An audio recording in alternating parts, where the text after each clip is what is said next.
Ya mtazamaji wa Swahili Gospel TV, karibu katika exclusive interview, na siku ya leo nimepata nafasi kubwa kabisa ya kuonana na prophet ambaye natamani ajitambulishe yeye mwenyewe, lakini kwanza nikwambie mimi naitwa Helen Chionda na hii ni Swahili Gospel TV yo. Utakutana na watumishi Swahili Gospel TV yo. Utakutana na waimbaji Swahili. Ya kama ambavyo nimekuambia, niko na mtumishi wa Mungu mkubwa sana, natamani ajitambulishe alafu tuweze kusonga mbele kwa mambo mengine mengi. Bwana Yesu asifiwe baba. Amina, habari za siku. Safi. Heri ya mwaka mpya, maana hatujaonana. Ni kweli kabisa, mwaka ni mzuri, Mungu ametupa nafasi tena ya kuishi. Safi sana. Natamani yule ambaye anatazama sasa hivi Swahili Gospel TV aweze kufahamu majina yako na huduma yako pia ilipo. Yes, mimi kwa majina ambayo nimezaliwa nayo naitwa David Lutumba. Lakini majina ya huduma naitwa Nabii General Lutumba. Okay. Yes. Hapa sasa hivi katikati kuna General. Jina kubwa sana. Unaweza kuniambia kwa sababu gani sasa hivi ni General? General ni jina ambalo watu wameniweka tu. Kuna mahali nilienda kufanya ibada pale Kongo. Sasa tukawa tunaongea mambo fulani ya maisha ya huduma, maisha ya binafsi kawaida. Nilivyomaliza tu kuwaelezea, nilimpita wanasema wewe ni general kabisa. Ma general wanakuwa na shinda vita fulani vya maisha pia, na hata kenda katika jeshi general maana ni mtu ambaye amepambana na vitu mbalimbali. Kwa ile general likabaki kama hivyo. Moja kati ya sababu kubwa sana ambayo imenifanya ni kutembelee siku ya leo ni kwa ajili ya kuweza kuzungumza na raia ambao wanatufuatilia kama Swahili Gospel TV. Kumekuwa na manunguniko mengi sana ya wapendwa wakilalamika kwamba yani kama wachungaji watafanikiwa kuingia mbinguni, aidha watakuwa wameingia wakiwa wamechoka sana, au la wanaweza wasiingie kabisa na wao wakawa kuni huko motoni. Unafikiri ni kwa sababu gani? Kwanza hilo ni jambo ambalo kila mtu binafsi kama mtumishi anatakiwa ajiulize. Kwa nini watu wanaanza kuongea hivyo? Ni alama za mwisho zimeshadhihirishwa, na ndivyo nyakati hizi zinaenda hivyo. Kwa hiyo mtu ambaye ameitwa na Mungu anaweza kupitia mapito ya kawaida, si mapiti kuonekana vile kama vile watu wanavyotuona sasa hivi. Sasa hivi huwezi kujua ni nani mchungaji, huwezi kujua ni nani mtumishi wa Mungu, nani nabii, nani mtu wa aina gani. Kwa hiyo inakuwa ni shida katika maisha ya leo namna hiyo. Kwa hiyo kila mtu anajua alivyoitwa na Mungu, na kila mtu anajua anachokifanya mbele za Mungu. Na mimi ninachojua ni kwamba kama original ipo, lazima fake itakuwepo. Na katika maisha ya kitumishi wengi sana nyakati hizi za mwisho hawajaitwa na Mungu. Wengi, asilimia kubwa. Na wengi hawajalelewa na watumishi wa baba zao wa kiroho. Wengi wamesimama tu, anainuka, anaanza kanisa, akiinuka, akipata andiko, akipata maono, ndoto, anakuwa nabii, anakuwa dokta, anakuwa vitu mbalimbali.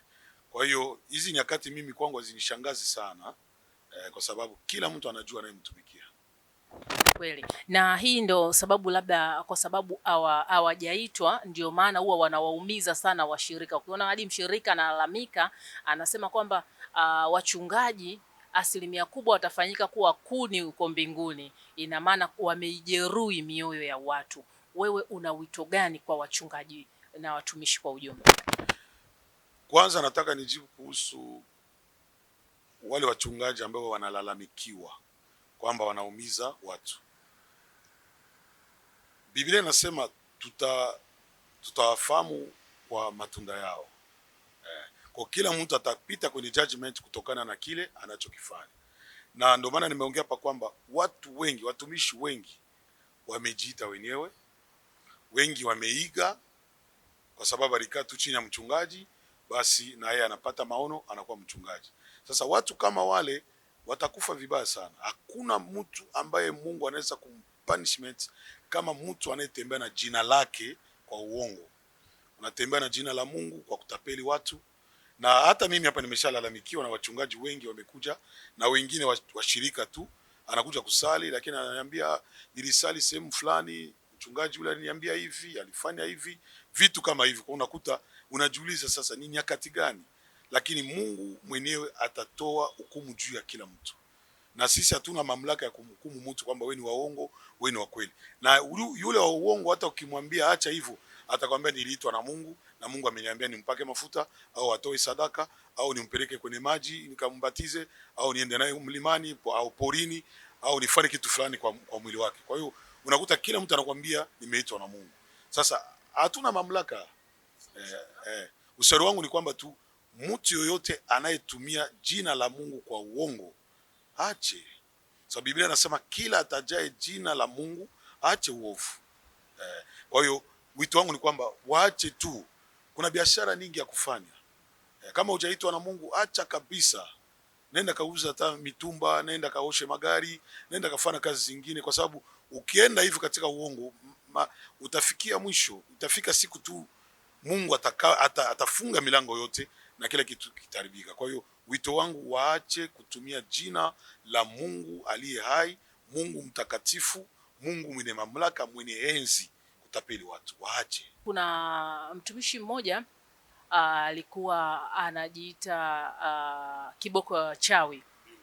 Yeye alifanya mambo yake sarakasi akaondoka, au kama sio kuondolewa na serikali, lakini sasa hivi amekuja kwa muonekano mwingine, anajiita Samsoni. Unamzungumziaje yeye kwa kifupi sana? Ndo Biblia inasema tutawafahamu kwa matendo yao. Kwa hiyo mtu yoyote anayemtumikia Mungu umuogopa Mungu. Mtu yote anayetaja jina la Mungu ache uovu. Kwa hiyo kuhusu mabadiliko ya mtu jinsi alivyo, ndio maana nimesema pia pale kwamba kila mtu ukimuuliza kwa nini unakuwa hivi, kwa nini unabadilika hivi, atakwambia nimeitwa na Mungu. Sasa sisi ni kina nani tumjudge mtu? Lakini mtu yoyote atalipwa sawa sawa na matendo yake. Mtu yote anayebadilika rangi, anabadilisha nywele, anabadilisha mavazi, utamhukumuje? Kwa hiyo kila anayemtumikia Mungu ataonekana tu. Kuna kipindi fulani hivi aliwahi kuongea shiti sana juu yako kanisani kwake.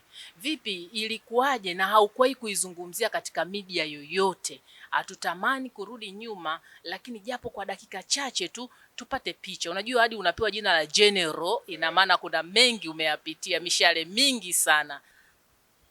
Mimi kwanza namshukuru Mungu. Siku ile nilikuwa natoka mlimani. Kwa hiyo nilikuwa nimechoka kidogo, tukaingia kanisani.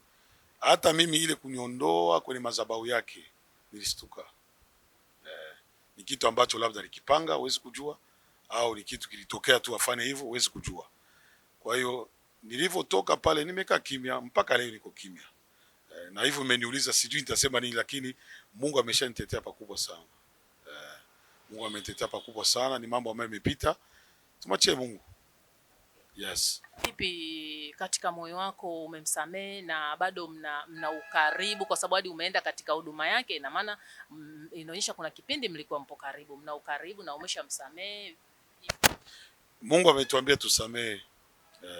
Kwa hiyo katika msamaha tumeshasamehe na tumeshasameana, lakini ile kuongea haiko kama zamani na kila mtu anafanya mambo yake. Sawa, naomba tuame hapo.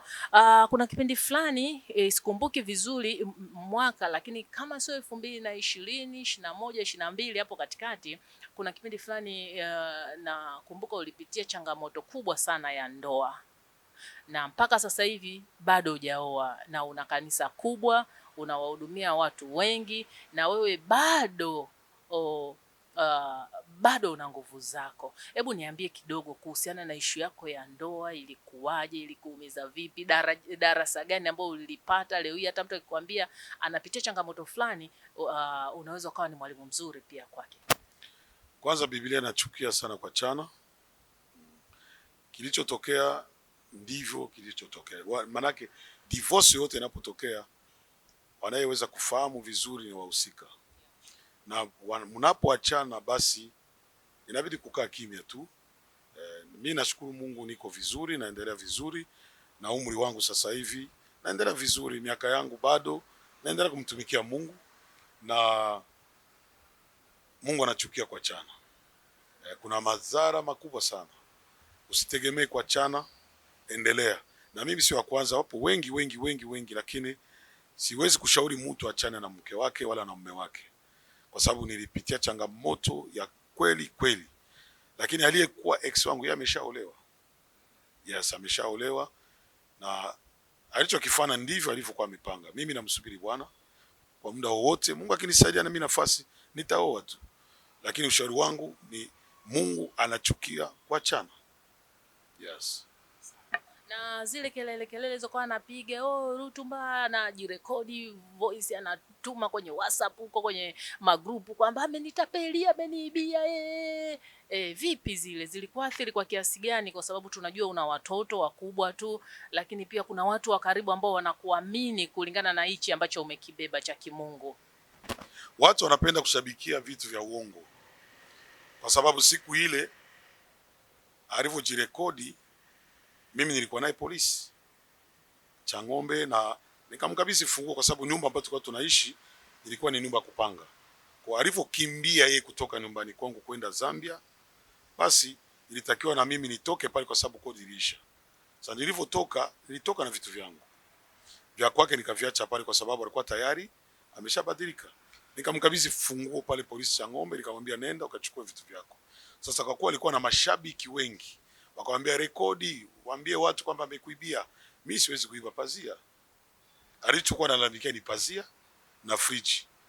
Mimi nilikuwa na nyumba kubwa, kwa hiyo ni vitu vya uongo. Alifanya hivyo ili aweze kupata nafasi. Na lile pia sikuliongelea, kwa sababu nilijua ni vitu vya uongo, lakini baadaye nilimfungulia mashtaka na wakaenda wakaifuta hivi. Ndio maana hiyo video hairudi yake tena kwenye mtandao.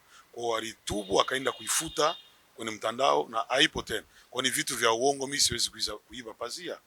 Mimi siwezi kumtapeli. Nilimoa nikakaa naye miaka 15. Kwa hiyo na sasa hivi ameolewa na rafiki yangu. Kwa hiyo